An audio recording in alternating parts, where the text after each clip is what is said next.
The following is my conversation with Dr. Joel Voss. Dr. Voss is a clinical psychologist and he's an academic, and he specializes in studying what are those things that make a human life meaningful.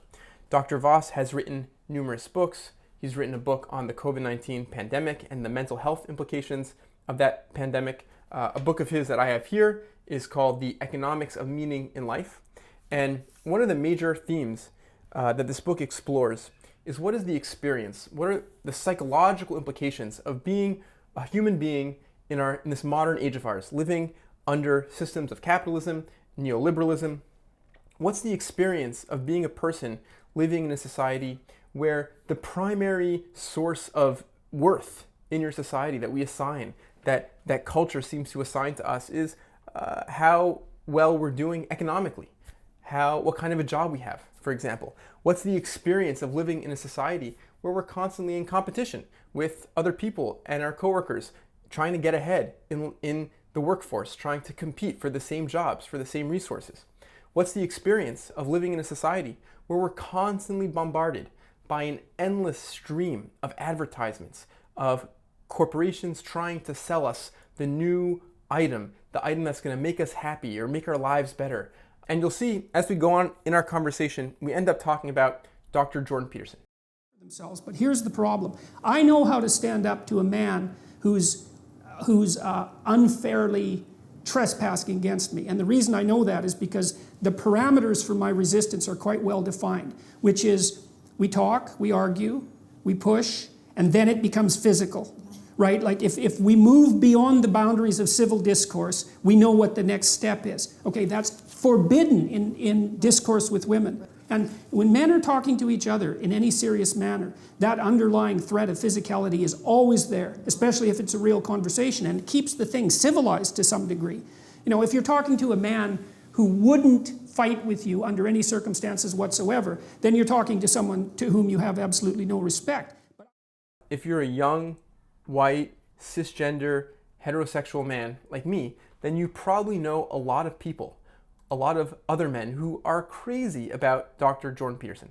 And one of the things I think we explore in this conversation is that both Dr. Peterson and Dr. Voss are inserting themselves into a conversation about a crisis of meaning going on in our society right now. That for many, many people, there's a sense that something is off, something doesn't feel right. Dr. Peterson is injecting himself into that conversation, and he offers one program, one prescription, which is part anti-politics, part anti-feminism, large part self-help. And Dr. Voss, of course, is offering a different diagnosis and a different prescription. Dr. Peterson is most recently been in the news and been on social media for having like the most ridiculous, silliest, absurd reasons for not believing in climate change. I have a video on my channel about Dr. Peterson's atrocious relationship advice and why I think that's so bad.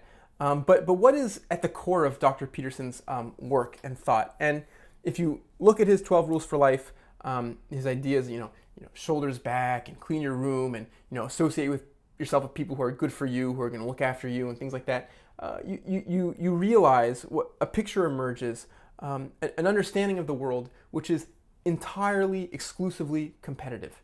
A sense that other people, our relationship to other people is entirely utilitarian and pragmatic. No sense in the inherent worth, the inherent value of human beings. A sense that our worth is largely measured by how we fit in these hierarchies, how we compete with other people and do against other people.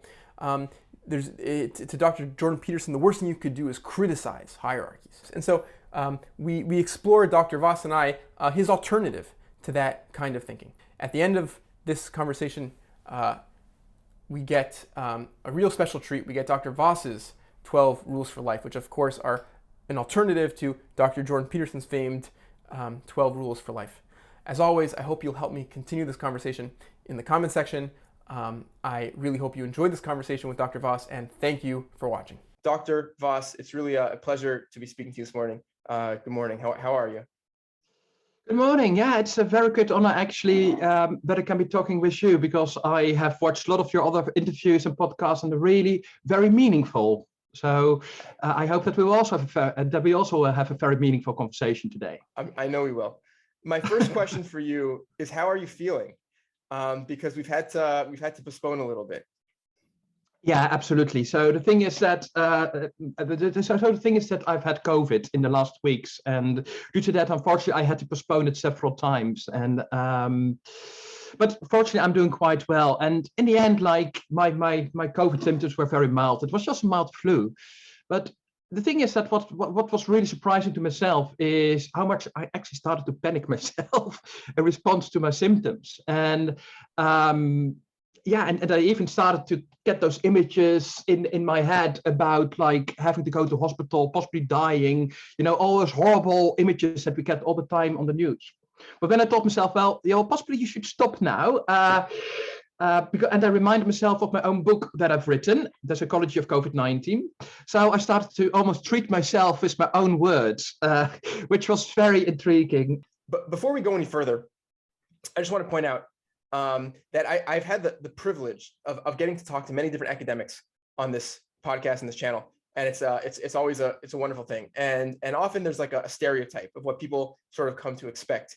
An academic looks like, wears a certain kind of jacket or something, and you don't fit that stereotype. I was wondering if you'd be willing to sort of talk about your aesthetic a little bit. Yeah, so of course, in the first place, I don't like this question, obviously, because I want to talk about the content of what I have to say. But on the other hand, there is some very deliberate decisions in my looks and my aesthetics, and which also relates very much to my own work and the message of my work and the research that I've done. Yeah, and because what I would say is that kind of it's a lot of research shows the importance of feeling free and also of experimenting, playfulness, yeah, and really also enjoying your own looks, for instance. These are things that can be very helpful also for mental health. And of course, I'm in a very luxurious position that here at the UK, I work here at institutions where it's possible to be different from the rest. I know that at some of the big American universities, this will be a total no-go. But I also would say that it fits into two of my big life mottos. And the first one is, life is too short to look boring. That's my first motto. And my second motto is, punkify your life. Punkify. That's a word I've made up, punkify. Mm-hmm. Because my look is very much inspired by the punk movement, which is very big here in the UK. In the US, it's sometimes called New Wave, but don't get started on that debate because it's quite different, I would say. But punk is, in the first place, it's a life attitude, which may be reflected in the look, but not necessarily. So people call me often the punk professor. Mm-hmm. That's like a nickname. So I often get interviews also in the music scene or art scene. And I often explain the punk attitude with a very brief ABC. So the punk attitude stands for authenticity. The B stands for be yourself. The C stands for creative counterculture. The D stands for DIY, do it yourself. Sometimes people say do it together. The E stands for empowerment. The F stands for fight narrow-mindedness. The G that stands for get together. And the H stands for having fun. And this is kind of the punk attitude. And each of those components, I can already say, is very important for mental and physical health. So therefore, I've had a charity that's called Punk for Mental Health, which nowadays has changed into my current charity that's called, and that's actually called IMEC, International Meaning Events and Community. Sorry for my big PR there. But within that work and within the field, I've combined the punk scene, the music scene with like mental health, because it seems to be so helpful. But also what I would say is like, for instance, when we are like free and punk in our clothes or in our looks, or in the music we listen to, they can also influence our lives in a more general sense, so that we can generalize that kind of punk attitudes in other areas in their life. So I often have people talk with me, for instance, in the underground, in the tube. They talk to you because you're approachable. Is that what you mean? Yeah, absolutely. So, and that's a nice thing that I connect with a lot of people thanks to my look. And I have to admit, in the past, I had a big mohawk. But I've just shaven it off just to try something else. But I remember one conversation where there was a businessman, like a city man, who works in the city of London in the banks. And he started to speak with me. He was there with his suit and his tie, and he said to me, "I really love your look, man." Yeah. And then I asked him, as a psychotherapist, I'm even doing psychotherapy, even when I'm in a train. So I asked him, "Why don't you do that yourself?" Mm-hmm. And we had a beautiful conversation where he was saying that he feels that for his job he has to conform, etc. And I'm saying, well, that's not your job, but you can still do it outside of your job, and possibly in your daily life you can sneak in some tiny things just to get a sense of freedom, a tiny bit of authenticity within the system. And then he showed me his socks, because he had socks on with Donald Duck on it. All right. Nice. Because he had received those from his children. So he worked in a bank with Donald Duck socks. Right. So that was his punk attitude. I was like, that's cool, man. Do that more in your life. Yeah. And there's this tension, right, that we live with, where culture is very powerful and it's very invisible, I think, the pressures to conform. And we don't even see them necessarily as pressures to conform. It's just like the air that we breathe. Absolutely. And we will be talking more about that. And I think a lot of my work is about helping people to live a more meaningful and authentic life, where, of course, I'm not saying that we totally need to be like total rebels and totally ignore any social conventions, or that we should be totally fighting everything. No, but we can do more, I think, than what we often do. Yeah. I know from firsthand experience or secondhand experience, I know from friends and people that I talk to, that there's a lot of there's a lot of mental health issues that people are dealing with. I think to some extent we all are feeling it. But you, of course, are on the front lines. And that's really what your job is, and what your life project is, it feels like, to some extent at least. So can you talk about what you're seeing in terms of this mental health crisis and what it looks like to you? Absolutely. And I will unashamedly do another marketing trick here. I've written a full book about mental health in crisis. And I'm showing that because this is a very important topic, and we should also be talking that mental health is in crisis in multiple ways. It's like mental health is the response to crisis in society. And the way how we're living. And so it's a result from the crisis, but also the way how we talk about mental health and how we address it, that in itself is in crisis. So we're in a double crisis in that sense. And the thing is that never have so many people reported mental health problems as nowadays. And like what I've already said is, like, now during COVID-19, that has even made it even worse than it already was. But if we just go back to the period even before COVID-19, what were the problems we were already having? Is that we see that mental health problems are particularly very high in some of the most capitalist countries, such as United Kingdom and the United States. And these are particularly countries with very low social mobility and very large inequality.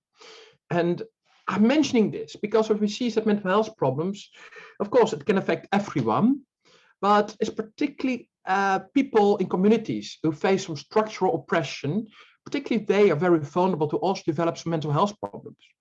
So examples of groups of people who unfortunately still seem to have to fight a lot of discrimination and a lot of microaggressions in daily life. Example of those groups are, for instance, women, LGBTQI people, people with a lower socioeconomic status, people from, for instance, Black or other ethnic minority groups, people with physical or mental health disability. So what you see is that those people, they have to, in their daily lives, really fight for the survival with a lot of discrimination, microaggression. And that, of course, that leads to a sense of stigma, isolation, shame, guilt, frustrations, anxieties, which are very logical. So the mental health problems are a normal response to the abnormal way how society is treating them. So their mental health problems are a sign of something more problematic that's going on socially, economically, and politically in our countries. And unfortunately, often people can get stuck almost like in a cycle of structural injustice. And this is where a lot of my recent research is focusing on. And by a cycle of structural injustice, I mean that it's a cycle that starts with an oppression or discrimination of a certain group, which traumatizes and frustrates them and raises their stress levels logically, which is normal, and which then can spiral down into more complex mental health problems or daily life stress. We see that a lot of people suffer from post-traumatic stress disorder, or from what's nowadays called as complex post-traumatic stress disorder, which is the accumulation of multiple traumas on top of each other. And so what you see is that people are already struggling with their own mental health, but for the survival, they also need to, for instance, get a job. They still need to talk with all those governmental institutions, for instance, to get benefits, to make sure that the doctors see them. Already for a normal person, that's very hard work to survive in society. But when you already are suffering from those mental health issues, then it's double hard work. So what you see is it's very logical that those individuals can then are less effective in giving a good response. So people may like wallow in a victim role, or they may find it difficult to have an effective response and may become aggressive instead of assertive, which is very understandable because it's a very logical response. Our body says, like, we need to fight. But it is a mental health that has been caused by that oppression, which makes it really difficult to really cope with it. And that can spiral down, of course, because other people, even the police or governmental institutions, can then traumatize people further. Yeah, what you see is, what my main thing is, what I'm saying here is, with all those words, I'm saying most mental health problems are responses to personal traumatic life experiences or socioeconomic oppression, which can subsequently make those traumas, those causes, much worse. Yeah. And there's a dialogue, there's like a discourse in our society where it seems like oppression, all the forms of oppression which exist in our society, and the stresses of capitalism are excluded from conversations of mental health very often. And there's a sense that if you're struggling in society, then you have to fix your mental health. You know, there's nothing else outside of you that could be contributing to that, you know? Absolutely, and I think that you really hit the nail on its head here, because this is also what I describe as the second crisis in mental health, and that's the way how our mental health institutions are individualizing and pathologizing those normal responses to the abnormal society. So for instance, when we talk about all those labels, those psychiatric labels, there's actually very little empirical evidence for the labels that, for instance, the DSM or an ICD-10, which are the big diagnostic systems. There's very little evidence really that these labels are so black or white, like my colleague James Davies also writes in our book. But what would I even say is, like, it's a full mental health system. It has always been, and I'm now possibly very strong and very generalizing. There are good exceptions, but we have a very long history of how mental health care systems make things worse, or can actually like pathologize people, where actually we should be addressing these social ailments instead of addressing individual problems. We know that how in the medical history, people have literally been locked up because of mental health problems. We know also in Russia and China, where political dissidents are still being labeled with a psychiatric diagnosis, and they're put away. And now I'm going to say something possibly a bit controversial, but also the talking therapies, the psychotherapies, like Sigmund Freud. He started his ideas very much on the basis of also the idea that we can manipulate people. Freud didn't invent most of his ideas. He copy-pasted them from the family that he married into. That's the family from Edward Bernays. And some people may know his name as the inventor from propaganda and from the modern public relations. And so that's very much also their idea, and also the implicit idea that Freud took over from the Bernays family, saying that we can manipulate people in the way how we think where they should be going to. So, for instance, his sex theories have, for instance, very much told people that there's no culture of real sexual abuse. No, it's all those women, all those children. They're just making up these stories. It's their sex fantasies. And we're still struggling with that. Even up till today, that victims of sexual abuse, they're told that they are crazy and that they cannot stand up. And we see now currently at this moment that we're having this podcast that actually there are all these court cases going on around Ghislaine Maxwell, Jeffrey Epstein, Prince Andrew. And last week there was on the news some stuff about Pope Benedict the 16th, who was like not taking those people serious. So what you really see is that the mental health system is not fit for purpose. It's still too much driven by the idea of propaganda, or it can be misused in the hands of people who want to oppress. And what we need is actually to really start addressing more the underlying socio-economic aspects within the mental health care system, and start to empower people, empower individuals, and really prevent all those underlying socio-economic problems, such as what we see in the Housing First campaign or in the open dialogue, like they have in Scandinavian countries, where they look much more at the social contextual solution instead of individualizing problems. Yeah.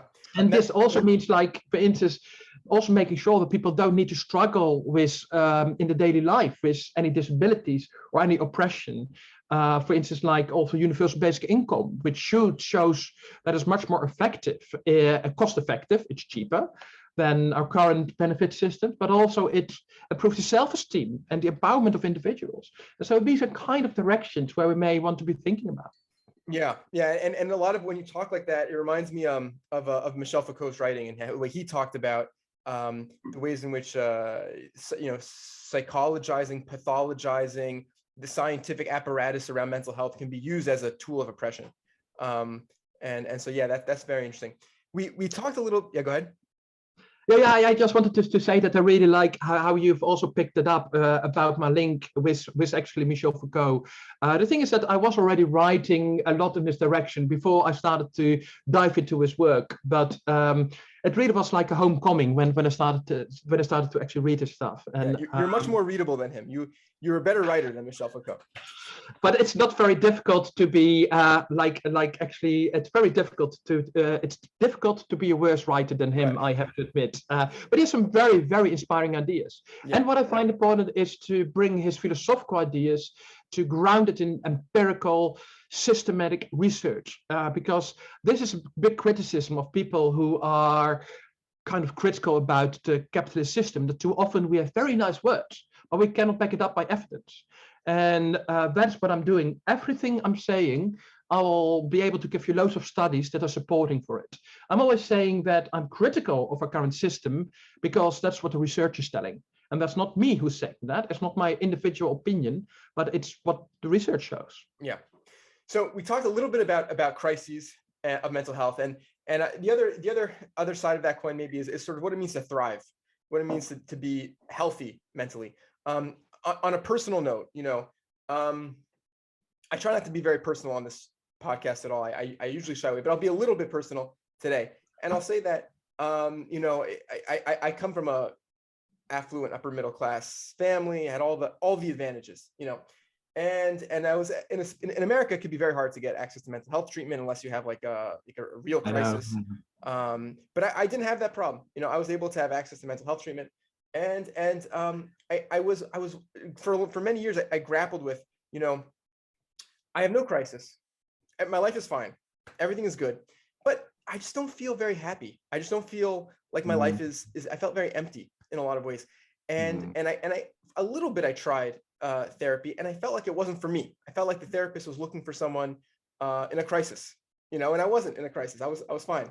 How do you think about that? Is the idea of the work that you do in terms of meaning and crisis versus just trying to thrive? This is precisely what you described. This is precisely what all my research is about. Also, what all my therapy is about when I give therapy to people, and also all the different meaning-centered therapeutic interventions that I've developed. Because very often what we're struggling with is not necessarily like a mental health crisis or like a mental health problem, but very often is the feeling of, this is not it. It's a kind of discomfort, feeling like I'm not really, really living a fulfilling and satisfying life. There's nothing wrong. I'm officially ticking all the boxes and I should be happy. Yeah. I'm expected to be happy because I have everything. I'm from a middle class. I'm affluent. I've access to whatever resources I need. But there's something missing, and that is where the word meaning in life comes in. And I know that when I introduce the word meaning in life, very often people think, oh, that's a very religious term and or esoteric and yes, a lot of religious and spiritual traditions are given more attention to meaning in life than, for instance, psychologists have.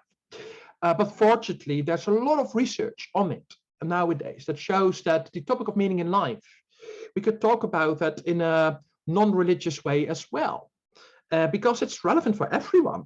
And we also see that each individual, they either search for meaning or they experience meaning. That's very rare that people would say, nah, it's a topic that's totally relevant for me. That's very, very rare. So, yeah, but possibly I can say a bit more about that, about the topic about meaning in life and how that helps to be happy. Because what we know from a lot of research is that one of the best sources for meaning in life, or one of the best sources for happiness, is meaning in life. So there are no other shortcuts to long-lasting happiness and real happiness than through a sense of meaning in life. You cannot buy it. And we'll talk more about capitalism or neoliberalism, our usual lifestyle, how that gives the impression as if we can get happiness. But there are no capitalists, there are no monetary, financial type of shortcuts to happiness. It's a very well-known phenomenon that the richer you are, the less happy you are and the less meaningful your life feels. The more life feels as a struggle, the more narcissistic you become. And that is because people are not appreciating meaning in life. So possibly I can say a bit more about the research about meaning in life, what it is, what I found, and how it can be relevant also for people following this podcast. So when I use the word meaning, I'm not talking about the meaning of life. Possibly there is such a thing, but I'm just a humble human being, and I wouldn't know.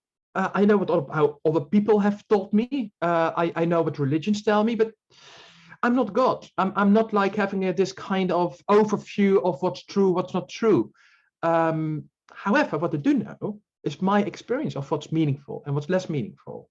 I think everyone, when you go inside your own lived experiences, you'll be able to find almost like a hierarchy that you would say, this thing is more important than that thing. For instance, why are people at this moment listening to this podcast? Yeah. And why are they not at this moment in the pub, getting drunk and watching a football game? Apparently, there's something intuitively that tells them that this is more meaningful to listen to this podcast. And so very often we have this very intuitive sense of what's meaningful. And often we don't make it explicit in a big words, and it doesn't need to be. It's often very lived, very subtle in a daily life. Often we're already doing it. It's more a matter of becoming aware of it. And meaning in life can be something big. Obviously, it can be something around, for instance, like a marriage or graduation, getting a Nobel Prize. Yeah, these are big meanings in life. But very often, it's more in the subtle things, like listening to this podcast or enjoying a bird in the park. That can be very meaningful. So what research shows is that the psychological sense of meaning in life, it has several components. In the first place, it has some aspect of motivation, which some people say that that's the purpose or a goal in life, but it doesn't necessarily need to be a goal. It doesn't need to be something that lies a little bit further away where you need to strive towards. Now it can already be in the here and now. It can also be on the road towards that goal. It's more like having a general motivation, a general direction in life. It is also about values in life in the second place. So values is about, for instance, how do I get to this goal? So how do I live my life? If, for instance, I want to be an ethical person, I want to be social. There's also an aspect about it, about understanding. So understanding where I am, understanding my context, understanding my world, understanding my life. So knowing that the here and now is a part of something bigger, of that there are generations before me, after me, and that my meaning will impact others, and that others impact me, for instance. But also I need to have a sense of self-worth and significance, feeling that I'm worthy of listening to myself, listening to my meaning, and not to automatically follow what other people are saying and not having to fit into this rat race. And also what's important, I see a lot of people struggle with making the theories about meaning in life, known meaning in life, applying that into daily life. So we need to have some skills to really apply it in our daily lives. Set goals and adjust goals when it's needed. But also to have some existential skills. So some skills to cope with struggles and the challenges that all of us inevitably have in life. And we actually need to do it. It's a commitment. It's not something that we need to theorize about. We actually need to do it. Yeah. So that's more or less what meaning in life is in general. And then there are two other things that's important to also mention. It's I've done a lot of research and where I found that people can find meaning in different types of meaning, and also people have different approaches to meaning. Possibly I'll tell later a bit more how in different cultures, people focus on different types of meanings and on different approaches to meaning. But I'll explain these two concepts now actually first before I'll go into that. Mm-hmm. About types of meaning, because the question is, I've now given a very generic definition of meaning, but what is it actually? But how does it look like in a daily life? And that's the question, what is meaning in life? So what I did is I made a systematic review of all studies which I've ever done on what people find meaningful or purposeful or important in life. I found 107 studies in 45,000 people worldwide. And I found this very clear universal pattern that people experience 6 different types of meaning in their life. So in the first place, people can find meaning in materialistic types of meaning. So that's, for instance, finding meaning in your own personal success or in your professional success or your education, gathering material stuff. So that's stuff you can buy. And there's the hedonism. Hedonism is about just enjoying, having fun, health, sports, sex. Then there are self-oriented types of meaning, and that's about self-development, self-care, things like that. Then are the social types of meanings, which is about our connection with other people, helping vulnerable people, feeling part of a community. Then there are larger types of meanings, and that is about, some people have a very clear sense of a purpose in their lives, or they have a religious sense, or they really have this drive to make the world a better place. And then some people, they report some more abstract types of meanings in life, which I call existential philosophical types of meaning. So some people say that they find meaning in the fact that they are alive, or in the uniqueness, or the gratitude for life. So it's important to really see that there's so many different ways how we can find meaning in life. And I think it's important for us to have multiple types of meanings in our lives, and not only focus on one. Because if that one type of meaning fails, and that's your sole and only meaning in your life, and that one fails, for instance, due to an economic crisis or COVID-19, if that one meaning then fails, we have nothing left, and we come into a huge mental health crisis. So it's important to build a resilience by having multiple types of meanings in our life. Also, what research shows is that when you focus on social or larger types of meanings in life, that's good for your mental and physical health. Whereas when you focus on materialistic, hedonistic, or self-oriented types of meanings, that's actually worse for your mental and physical health. And we also know from a lot of research that shows how it's particularly neoliberal countries and capitalist countries that focus on materialistic, hedonistic, and self-oriented types of meanings, which may explain why also in those countries we see the largest mental health crisis ever. Yeah. And then there's one more thing, and that is, and that also ties into that into the capitalist system and the different ways of people in different cultures approach meaning, because people can approach meaning in a traditional way, for instance, by doing what others tell them to do, like following a religion or fitting into like social expectations. The second is a critical intuitive approach, where people say that they listen to their own experiences, to what the intuition tells, but without being totally swayed away, because they're critical, but they use their own intuition. And then there's a more functionalistic approach, which we see is predominant in capitalist countries. And that's the idea that I can make everything, regardless of others or life. And so that's the idea that we can achieve anything in life. It's almost like a mathematical function where we say, do behavior X and you will get Y. So it's this very rational idea that we can rationally and consciously decide our meaning in life, that we can have specific goals, that we can set ambitious goals, that we can move in a linear line towards our goals, that we need to maximize each moment in our lives, and also the idea that we need to compete and fight with others to really get this. And most likely, I think a lot of people also in this podcast, they will recognize this kind of functionalistic approach, because that's very dominant also in neoliberal countries. That is very much what people in the United States and the UK mainly focus on. That's what I saw in countless studies, what I find again and again. And this is also what I call MEC meanings.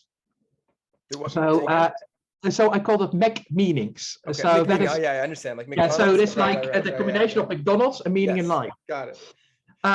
So MEC meanings. That is like, for instance, if you go to McDonald's, it can give you like a quick satisfaction and fulfillment, but on the long term, you get hungry again. Mm-hmm. In the same way, there's functionalistic types of meanings, particularly materialistic, self-oriented, hedonistic types of meanings. Yes, they give some kind of short-term happiness, some kind of short-term gratification, but they don't really give the sense of real fulfillment, of really living a full, meaningful life. On the long term, that will make people very unhappy. So that's why I call those MEC meanings. Yeah. How do you think like about, you probably, I assume, I don't know, I assume you have experience with punk shows, punk music. I have experience with rock music or whatever. How do you think about that as, like, for example, a source of meaning? Is that a MEC meaning? Is there something more sustaining there? How do you think about that? Yes and no. That's a very good question. So the thing is, I've been running the charity Punk for Mental Health in the past. And so I organize a lot of concerts, particularly with a lot of punk musicians. And on the one hand, there is this idea of authenticity, of playfulness, also the idea that whoever you are, whatever your background is, you don't need to be a musician. You only need to know 3 chords and you can play. So there is a very empowering sense of true meaningfulness, like, and also real connection.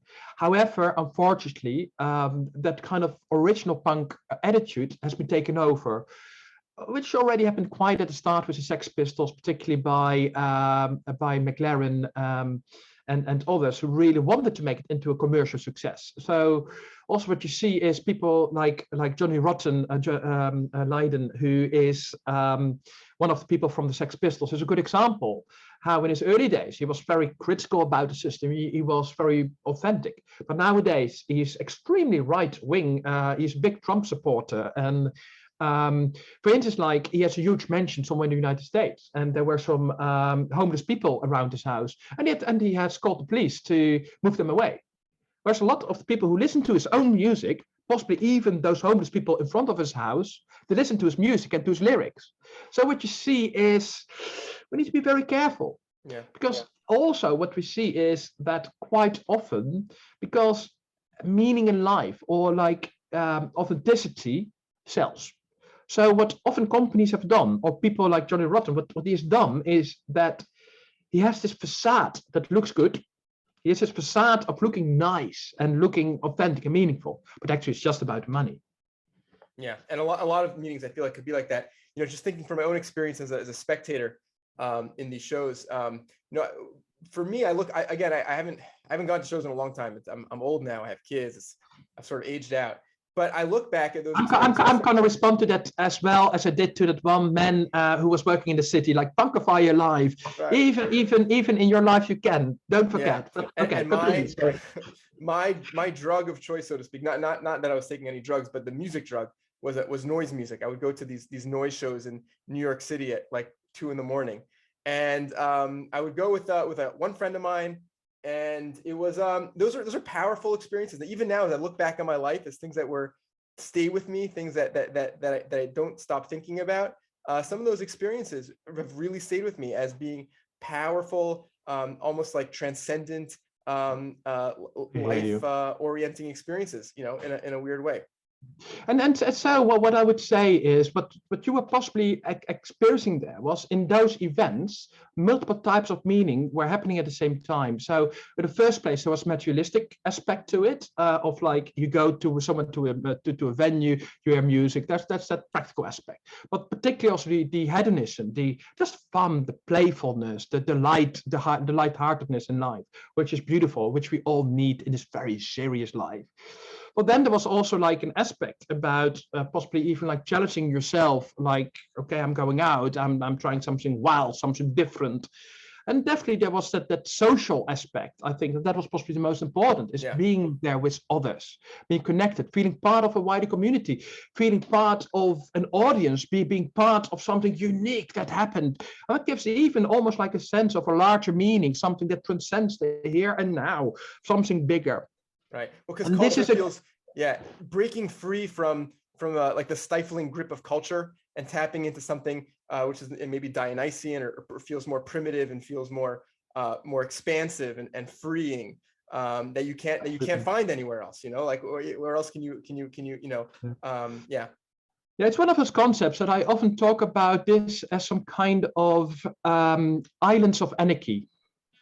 Because I see it as if we live in like a big ocean of like a lot of seriousness of our daily lives, but then there's tiny pockets that are full of meaning and fulfillment, which can help us to kind of survive that vast ocean and all the storms that are raging on it. And we need those moments, and we need to grow those islands, and never ever forget to have those islands in your life, even when you're like older, have kids or anything. At least start wearing your Donald Duck socks. At least that.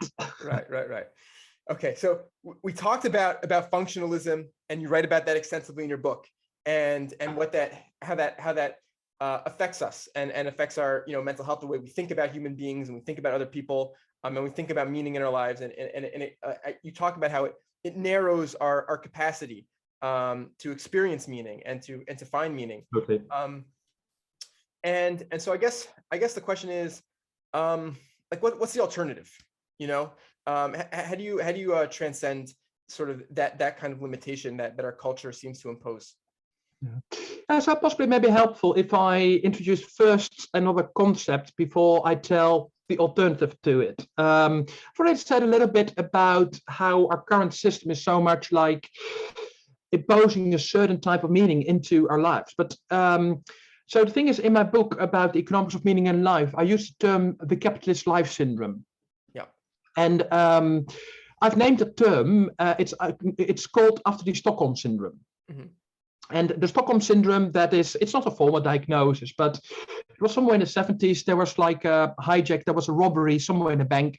But the people who were taken captive, they started to identify themselves with the captive takers. They started to defend them. In a similar way, it almost seems as if we as individuals start to identify ourselves with our captive takers, with the system. Most likely there's not one person who's there on the top telling this is how you need to live your life. But what I mean is like we identify ourselves with a system which may not be healthy for us. And this is what I call the capitalist life syndrome. And so already, like what I said, is research in many countries, and many surveys shows that in the capitalist countries or in the neoliberal cultures, that people focus a lot on those materialistic, hedonistic, or self-oriented types of meanings, which is very functionalistic approach, which I also call those kind of Mac meanings, which gives the idea formally that we are free, but actually we're not totally free, because there's a constant manipulation going on, very subtly, but telling us how we should live our lives. And these are all the nudging that's going on, for instance, via all those commercials. Like on an average day, a person in the UK or in the US, on an average day, we see 4,000 advertisements and logos, 4,000. And often they tell us how to live our lives, and also governments are also very deliberately all the time using all the propaganda. Like I've told before, how the WHO, the World Health Organization, now during the COVID-19 pandemic, has been deliberately using the psychological expertise to make sure that people behave in the right way. And I think a lot of that is sensible. But at the same time, it tells something about our era where we think we're free, but there's a lot of the manipulation going on all the time. And that can lead to this kind of existential crisis, sense of emptiness, like what you described earlier as, yeah, I don't really have a mental health problem, but it's still not really it, you know, I'm missing that real deep fulfillment. So I would say that one of the biggest problems here is that role of manipulation, of propaganda, and which I already said around Bernays and Freud, people like that, who already started the idea how we can manipulate meanings, which then have been taken over by a lot of companies, in the marketing, but also by governments. And even like it was by some economists in 1938, they came together, and it's called the Walter Lippmann Colloquium. And later they grew into the Mont Pelerin Society, and which has also now more or less led to the World Economic Forum. But in 1938, they saw how Goebbels and Stalin were using the propaganda techniques. And they thought, that's helpful. We should do the same, because what we see is that people don't believe in the capitalist story anymore. And they said, okay, we also need to start using the psychological techniques. And then we see how a lot of politicians, such as, for instance, here in the UK, we've had Keith Joseph, who was a Minister of Education under Thatcher. But actually, he was going to be the Prime Minister, but he said some stupid stuff. And then his assistant, Margaret Thatcher, became Prime Minister in the end. But his idea was that we need to manipulate people all the time. And for instance, via education. That is where he changed the education system in such a way. He literally wrote in his white papers, which have been released some years ago, he literally wrote that people should not be taught critical thinking skills. But he said, if we directly tell people not to think critically, of course, people will say you're stupid. So he said, we need to make sure that people will do that themselves. So what he said about the education system is, okay, let's create some school tests where people only get tested for certain subjects. And we make sure that these are subjects that are good for the market. But schools will only focus on that. And because schools will be like, they will get students on the basis of their average scores on all their school tests, on those examinations. So the schools will then think about topics like sociology, critical thinking. That's not relevant. There's not enough time because you need to focus on the core tasks. Brilliant. So in that way, the education system was made in a way to make people not think about those wider perspectives. And this way, he introduced it in the 1980s, which was then taken over in the United States, also by Ronald Reagan, because Reagan and the regime here in the UK had the same advisors, people like Hayek. So what I'm saying here with all those words is that in that capitalist life syndrome is how it's very deliberately how there is those specific types of meaning, a specific approach of meaning in life, and that's being promoted deliberately by governments. And so now we live in this system of this capitalist life syndrome. And people feel that kind of lack of fulfillment. People are struggling like, yeah, I'm not really getting everything out of life. And so they start to logically ask themselves, what's the alternative? And that's where we see that an internal pressure is building up. And people get this internal drive to change. They feel, I have no alternative than to start listening to what's really meaningful. People start to question the captive takers, to use the metaphor of the Stockholm Syndrome again. And this is what I call the meaning-oriented society or the meaning-oriented economy. And at the World Economic Forum in 2016, world leaders have said that we are seeing one of the biggest economic changes ever in history at this moment. Well, people are now starting to, for instance, buy products not on the basis of the materialistic functionality or on the basis of that they give nice experiences, but also because of the social or larger types of meanings that are involved in those products. For instance, people start to think, okay, if I buy the shampoo, has it been tested on animals? Is it bad for the ecology when it washes away? And is it bad for my health? And how can I, for instance, help others by buying this product? You know, so in that sense, we see that almost half of all products are nowadays chosen on the basis of the larger meanings. Yeah. And we also see that people get much more involved in social movements. A lot of research is showing how people are nowadays more involved in topics like climate change. For instance, I've been one of the ideological founders of the international environmentalist movement, XR, Extinction Rebellion. Oh wow! And which I'm one of the, and that's also why it's called Extinction Rebellion, because you can hear the existential topic they're in that, like either rebel or get extinct. But on the sideline. What you see is people are at this moment changing. People are starting to understand, okay, this capitalist life syndrome, it is not it. We need to look further. So it's very logical that people respond in this way. Yeah. Unfortunately, there's also some negative counter responses where people start to defend the old system. I'll speak possibly later more a bit about the response from neoliberalism and from neoconservatives, even people like Jordan Peterson. I'll talk about it later, possibly. But what we see is at this moment is how actually like also some companies, they start to pretend to be ecological and good for the people, but actually they're not. A good example is here in the UK, where I live and work, that's Boris Johnson. During the election campaign, he was promising that he would be green and ecological. But literally in the first week, when he became prime minister, he actually handed out a lot of emission rights for very dirty coal-driven power stations.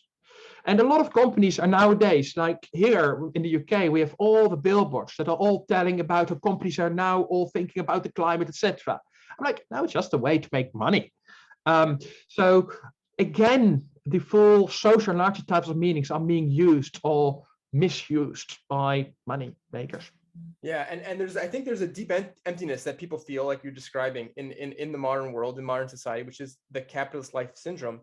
And like you said, a lot of it can be turned into social justice movements, sort of finding community in trying to make the world a better place and trying to liberate ourselves from the structures that of functionalization that sort of limit the horizon of our imagination and our ability to find meaning.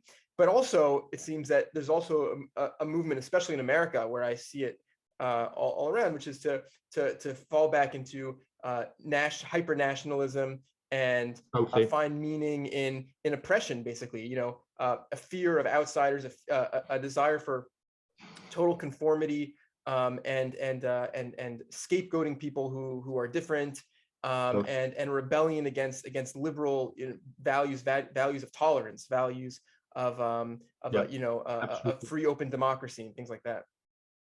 Yeah, so I think that what you're saying here is really important, because on the one hand there is that kind of movement towards people listening to what's meaningful for them and for the social and larger values. But at the same time, there's also a very big neoconservative movement, particularly in the United States. There's where the term neocons is quite kind of a very popular term, I believe, and I think that's very much a movement that. That's also a response to that capitalist life syndrome. It's a response to the lack of social and larger types of meanings. And so, for instance, that actually also ties into some deliberate decisions that some economists and politicians have made, also in the Montpellier Society and places like that. But I'm also thinking of sociologists like Leo Strauss, who was, for instance, stating that the West is missing a purpose.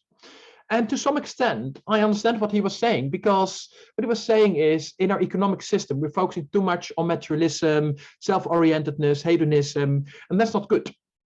And I think in that sense, of course, I totally agree. We are lacking this focus on the social and large types of meanings. I've already said that the social and large types of meanings are better for mental and physical health and also for a society. Yeah. However, then the question is, how do we approach that? And in that sense, neoconservatism falls back to a very traditional or a very functionalist approach to life. Whereas what I would be saying, and also all the research shows, that these are very mentally unhealthy approaches to find meaning. And it's much more important to have this critical, intuitive approach where we listen to our intuition and are very critical about ourselves and all this. Yeah. But what you see in that kind of neocon type of thinking is that it's very top down and actually very, very narcissistic.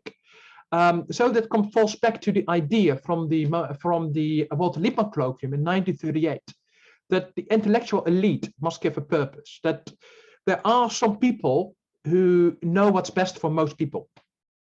So that's almost the idea that the mass is stupid, and therefore intellectuals must tell what the meaning of life is. So the ordinary people should be almost disempowered. So it also means that government should nudge, manipulate people, for instance, via a mental health system, which is like putting people into certain ways of thinking. But also it's okay to be lying if that's for the larger purpose, for the larger good. Like, for instance, about the weapons of mass destruction in Iraq. It's okay to lie about that. It was for a bigger purpose. But we see a very weird mixture between the kind of traditionalist or functionalist type of approach to meaning in life, because it seems to be that approach to try to find answers in social large types of meanings, but very specific, very narrow, and very much prescribed by an intellectual elite. So you see people like Jordan Peterson who return to the ancient Greek to find out what is universally true, suddenly forgetting our full tradition of postmodernism, etc. But saying we can go back and we know what is true. It's hard work, it's a strict upbringing, it's about restraint and sobriety, and it's about family values and children and stuff like that. That's American bourgeois populism, I would say. Yeah. And which, of course, then also gets a lot of support from evangelicals.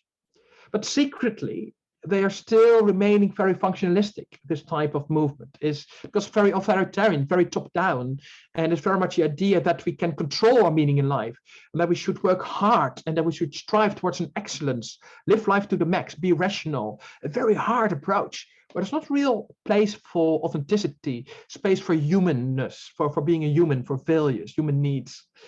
And so what we see is that actually they talk about social and larger types of meanings, but actually it's hiding still very much the self-oriented and materialistic types of meanings. It's like this cover, whereas actually like also what a lot of people are talking, I believe it's kind of a phrase like when people talk about God, Bible, it's God, Bible, and Walmart. So the idea that all those nice words about the social larger types of meanings, it's actually hiding some kind of very financial interest there. And we often see like concentration of power there and of money there as well. And when we also see it's not about really doing justice to people for who they are, but more about almost using people. And it becomes very nationalistic in that sense. What you already mentioned is that's also very much involved in it. For instance, like the idea that we know best. So it's a neoconservative idea from people like Fukuyama, who's inspired George Bush to invade Iraq, to go into Afghanistan, to have like this war on terror, and like either you're for us or you're against us. We all remember, we can still hear Bush saying that. That very splitting way of thinking, and we know how things are. And now we see that we had to retreat from Afghanistan, and it has failed. Iraq is a big mess, big corruption. A lot of people are still dying there. And we know from all research that only 20% of all the military, so-called humanitarian intervention only work. Well, this is that nationalistic idea, the idea that we know best. And my biggest concern with this neoconservative movement is, on a moral level, I would never tell other people what's good or what's bad. But when I'm talking as a scientist, as a researcher, very factually, is like when we focus on those very hard values, what we see is that this approach to meaning in life is very unhealthy, mentally unhealthy, physically unhealthy. And that's for multiple reasons. It's in the end, there's still that very strong focus on the self-oriented type of meanings. And it's not about real social and larger meanings. It's not about really valuing other people for really who they are, or really looking how can we create a more equal world for everyone. In the end, it's not that. In the end, it's still those materialistic and hedonistic values that are still striving through there. And it's still a very functionalist approach. What we know about that's very unhealthy. So this neoconservative response to the capitalist crisis is a very unhealthy response. And I'm talking here really as a scientist.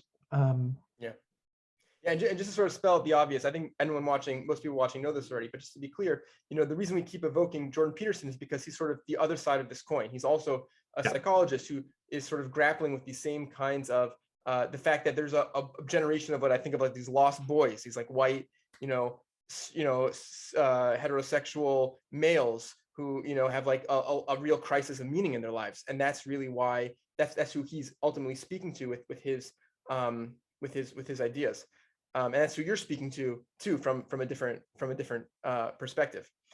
Totally, yeah. And in that sense, we have the same audience, and I see the same things as he does. His diagnosis in that sense is, I think, quite correct. Like what I said, it's still also in the same line of that neoconservative ideals. Like people like Leo Strauss were already saying, like, it seems we have a crisis in how we approach meaning in life. But totally right. That's what all research shows. Yeah. However, his answers I totally, utterly disagree with. And I'm talking as a scientist. So it may be relevant to give a disclaimer here, because when I spoke with Jordan Peterson, I became really disgusted by him, I'll be honest, because he seems to be extremely overtly narcissistic, and he's just a very nasty person in the way how he communicates. I don't know how he communicates with other people, but that's my personal experience. And that's also when I read his work, when I look at his lectures, it seems very narcissistic, very nasty in that sense, what I find. But that's very much my personal opinion. What I also see is he also irritates me because he is abusing and misusing his status as a researcher, as a professor, to sell total lies. I'll be honest. I'm a researcher on meaning in life. What I do is I've conducted loads of systematic literature reviews, meta-analysis, and it means that I try to have a full overview and a full review of the full field, without focusing on only my ideas. What he does, he just picks out some random research, and he says, "Look, it's true what I'm saying." Yeah, of course. There's so many studies in the world. You will always be able to find some research evidence for whatever you're saying. So he's deliberately manipulating his audience, and he's deliberately feeding them lies.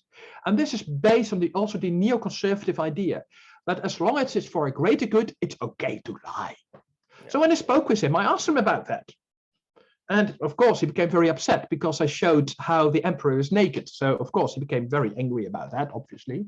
But also in several interviews, he has actually also said how he has studied the rhetoric from, for instance, the Nazis in World War II. And he has studied Bernays. I've also looked into those people to understand how the patterns can influence people. But what Jordan Peterson does is he uses the same rhetoric, 100%. He uses this kind of rhetoric manipulation of meaning in life for people. I know these are very hard words, but I dare to say that Jordan Peterson is not accepted by almost anyone who does any serious research on meaning in life. At a lot of the conferences where I've been at, we would never, ever invite Jordan Peterson because he's not a researcher, he's not a scientist, not at all.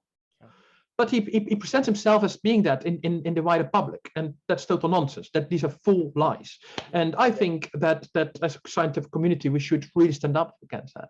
Yeah. And then there's also the bit where I'm also concerned about, because his approach to meaning in life is very bad for the mental and physical health of people for multiple reasons.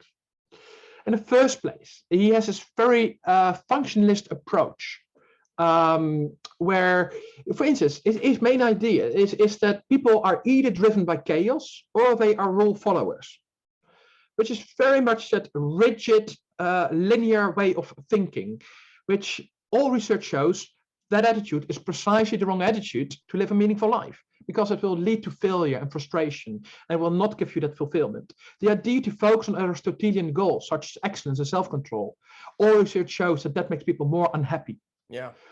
Also, the thing is, he is not really talking about social or larger types of meanings. For instance, when he talks about friends, family, he is literally saying that focus on friendships who will help you.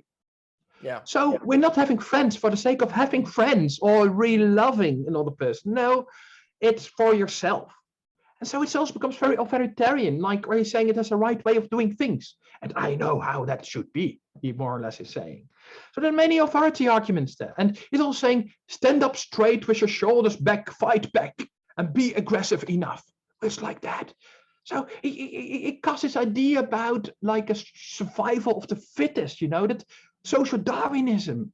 Yeah. And that is really denying everything we know, how this attitude is so narcissistic and so unhelpful, so unhealthy for people. and atomized and individualistic in an unhealthy way. Another thing that really stood out to me in your book, The Economics of Meaning, of a Meaningful Life, of Meaning in Life, is that Jordan Peterson fits into a larger self-help culture. You know, if you put aside his academic credentials, you put aside his connection to the field of psychology, there's a huge world in America of self-help. And you talk about in your book how there's this concept of self-governance when you're motivated to defund social services, when you want to cut taxes for the wealthy and you want the government to do as little as possible to help people. If you don't believe in like caring for people in your culture and your society, what you say is we have to stand up straight, and we have to have good self-control. You know, you have to have good work ethic and command yourself very well, so that if you can't get a job, it's your fault. You know, if someone's unemployed, it's their moral failings because they didn't, you know, read Jordan Peterson. They didn't put their shoulders back or something like that, you know, which is pure gaslighting. Ultimately, it's pure utter gaslighting. Yeah. And it's a real it's a, for people who you know, who are suffering. It's a kind of it's a very cruel perspective to have to someone who's struggling, for example. Yeah. Totally is. Yeah. And it's this self-help culture that people like Reagan and also Margaret Thatcher tried to introduce, and which followed very much from people like Crystal and from Leo Strauss and also like people like Hayek and that full kind of neoliberal, neoconservative movement that started in the 70s, 80s. But which in the end is all gaslighting, and which is part of that, what I call the capitalist life syndrome, where people are made to believe that actually it's good what the hostage takers are saying, but they don't. A lot of people don't realize how people like Jordan Peterson are actually like making them a victim, actually, to that extent, and they are being manipulated into this way of thinking, but it explains some of the popularity of people like Jordan Peterson, because in the end, it's you already used the word gaslighting, and gaslighting is a term that we often use in context of narcissism. And as a person, as far as I've seen, of course, I don't know Jordan Peterson, but I get a very much an impression that he has some issues around narcissism. And when I read his work, it is all a narcissistic approach to life. And it seems we live in a narcissistic culture. And neoliberalism and neoconservatism seems to be stimulating this type of narcissism. I mean, we're talking about people like Donald Trump or Boris Johnson.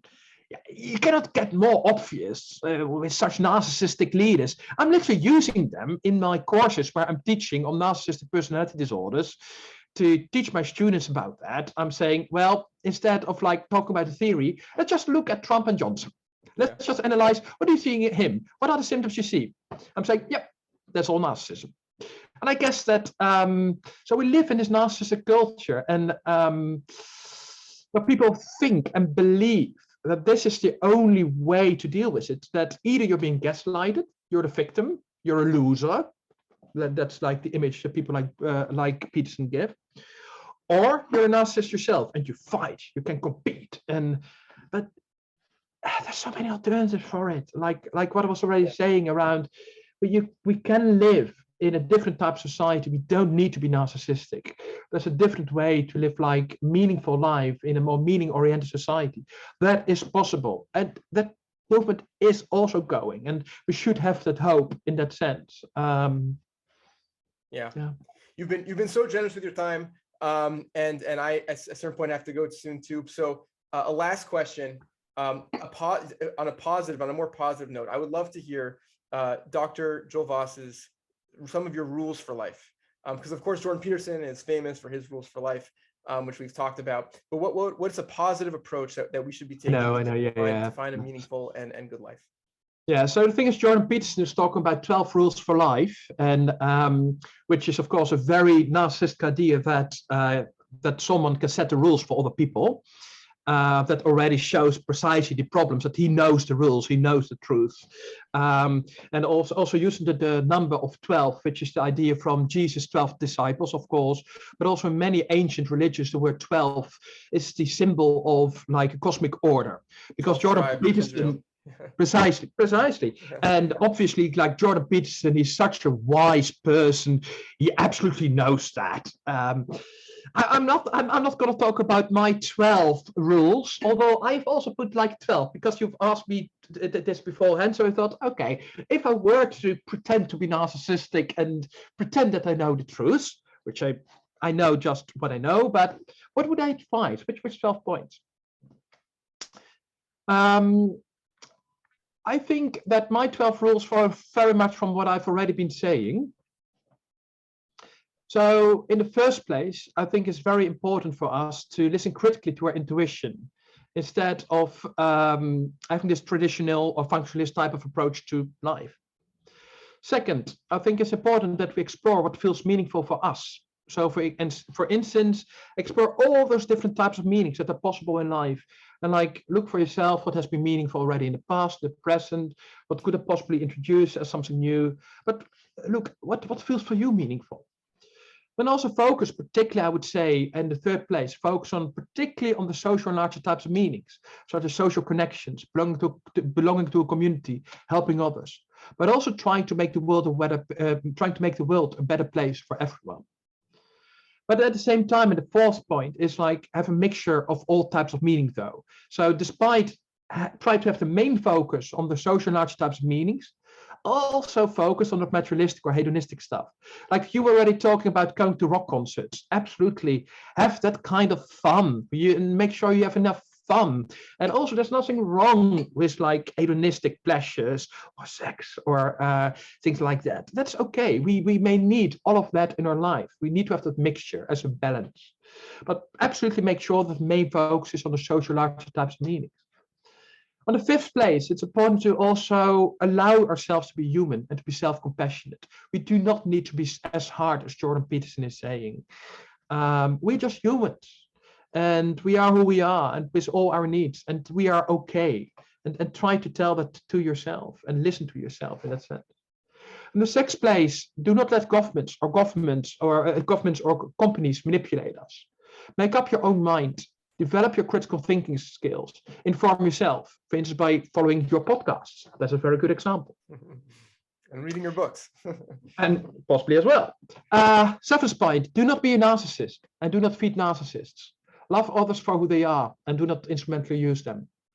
In the eighth place, find your own answer to the socio-economic system. So find your own personal unique meaning within the system. If you want, fight the system.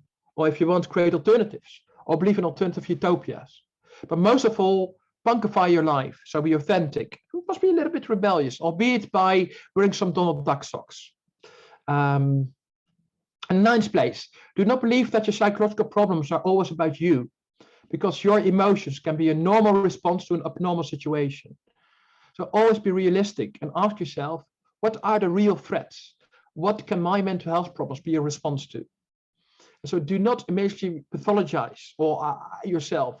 Do not try to find all the problems inside yourself, but look at, okay, to which extent can I be a response to the situation? Could it be that I need to change my situation first? In the 10th place, have hope and trust, because change is already happening. It's slowly, but it's there. And there are a lot of people alongside our journey on your journey. In the 11th place, have it's possible to live a meaningful and fulfilling life, despite of all our struggles in our capitalist system, within COVID-19, etc. It is possible. Believe in that, have trust. And finally, the 12th point is it's important that we make a deliberate decision to live a meaningful and satisfying life, while being also critical of the system. But that's a decision we also need to make. It's almost like what they have in the movie The Matrix, you know, where you can make a decision to take the red pill or the blue pill. And I think it's very much about that as well. It's like, do you want to make that very conscious decision to live a meaningful life or being critical about what other people are feeding us? And that's what I can say about my 12 rules of life. Trying to be not pretentious, although possibly secretly I'm a little bit there. But that's what I would personally say. And if people want to learn a bit more about meaning in life, Yeah, sorry, I need to do a bit of marketing there. Sorry, Please, sorry, please, sorry. please. We all need to. We all Of need to. course. So yeah, so I have written several books. I've already mentioned some, like Mental Health in Crisis, talk about the mental health crisis system we're in, Psychology of COVID-19. And I hope that this book will become very irrelevant very soon, because I hope that when people are watching this, that a full horrible pandemic is over. But I have a gut feeling it won't, unfortunately.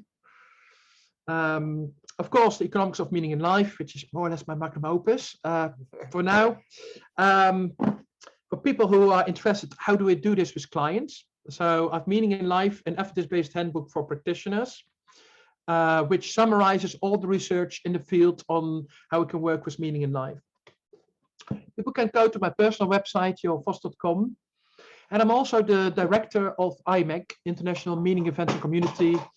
And I will be giving a lot of training, workshops. We organize conferences all around these questions around how can I live a meaningful life in this society where those questions are not always being regarded as normal. So there are many opportunities there for people if they feel that they really want to get some more scientific and practical input for themselves. Dr. Voss, thank you so much for your time and for your expertise and your wisdom. It was such a pleasure to talk to you today. And thank you so much. Thank you for the opportunity to be talking for you, and thank you for this very meaningful conversation.